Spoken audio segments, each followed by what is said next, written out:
Meu nome é Karine Martins, eu sou aluna do curso de Engenharia Agronômica do Centro Universitário Adventista e esse vídeo tem por finalidade um trabalho da matéria de forragicultura, que é ministrada pelo professor Igor Hubner.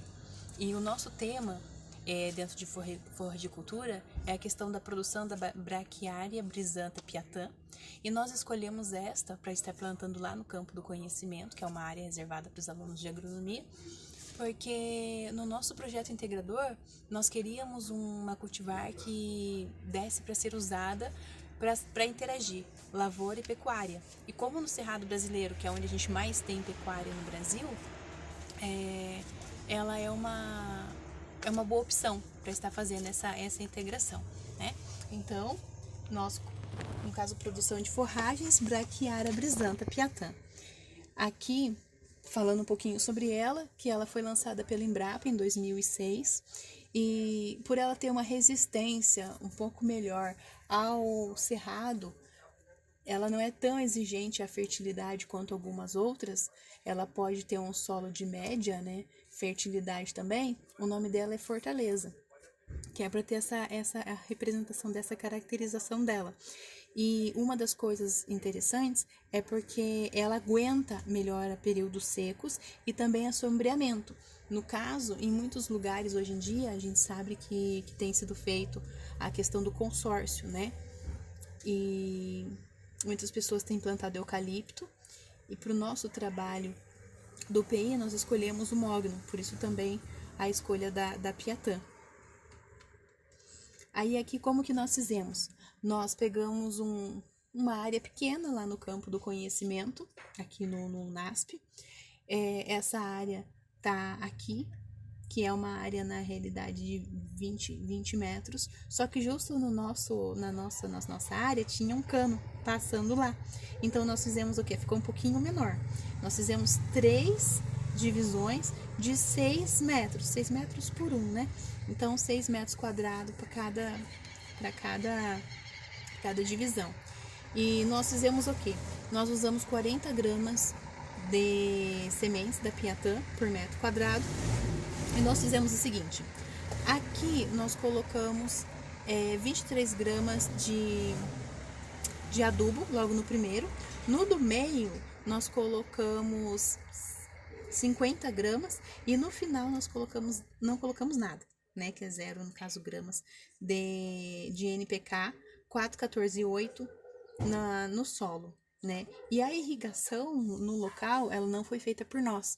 Por quê? Como nós entramos na questão da quarentena, então nós plantamos já de forma tardia, e até receber autorização, tal, né, como que a gente já tá fazendo para estar entrando lá no colégio, e nós fizemos o acompanhamento uma vez por semana, né. Aqui só algumas fotos para dar pra gente entender. Então aqui quando nós plantamos, aqui é com 15 dias, que foi o surgimento das primeiras plântulas, né? E essa foto já é depois de 4 semanas, quase um mês, onde nós temos aqui na onde tem o adubo, vamos dizer assim, normal, entre aspas, a quantidade média de adubo. Lá no meio é onde nós temos mais um pouquinho, e no final, aqui não tem surgimento de plântulas ainda, é onde nós não colocamos adubo nenhum. Essa parte aqui não são plântulas de braquiária, são daninhas também. Aqui boa parte disso daqui são daninhas. Percebe que nessa foto de baixo não aparece por causa disso, porque conforme a gente ia fazendo as visitas, nós íamos arrancando, né? E uma coisa também interessante é que assim, ó, a forma que nós plantamos, primeiramente a gente está falando como que a gente fez, né? Aí depois na literatura o que a gente foi descobrindo, os erros e acertos cometidos. Nós fizemos o plantio a lanço e nós passamos o rastelo um pouco assim por cima para fazer a cobertura da terra. E aí, aqui na questão da revisão, literária, a gente percebeu que nós deveríamos ter colocado ela com 2 centímetros abaixo, né, do solo, de profundidade no caso, e ser feita a compactação. A compactação, ela não é uma compactação pesada, ela é uma compactação leve. Nós poderíamos ter feito até com pneus, rolando o pneu no local, por ser um espaço bem pequeno, né? E durante a revisão literária, a gente viu o quê? A necessidade do preparo do solo, que depois da análise do solo, a gente deveria ter feito adubação e calagem pelo menos 60 dias antes do plantio, né? A questão da incorporação de material orgânico, na literatura ela comenta que também deve ser atendido no mínimo 45 dias, quando você coloca matéria orgânica, ou quando no local já tem. Muitas pessoas vão plantar e plantar outra coisa antes. Então elas vão fazer o quê? Elas vão incorporar esse resto orgânico na terra para depois plantar. Então elas precisam esperar pelo menos 45 dias para poder plantar, para ocorrer o quê? A devida fermentação dessa matéria orgânica, né? E a taxa de semeadura é uma coisa muito importante, por quê? Porque a quantidade de plantas, é só medir a quantidade de plântulas que por metro quadrado que você vai ter essa taxa. E muitas pessoas pecam nisso, né? A questão do plantio, que é muito importante fazer em época de chuva. Eu comentei que a gente fez o plantio tardio exatamente por isso. Porque quando começou a liberar a nossa entrada no campo do conhecimento, devido a essa questão da pandemia, nós já não estávamos mais no período de chuvas, né? Na época de cinzas não se aplica para nós, mas infelizmente, muitas pessoas ainda fazem a queimada. E no momento que é feita a queimada, logo depois, a literatura ela comenta para a gente fazer já o plantio logo depois da época da queimada.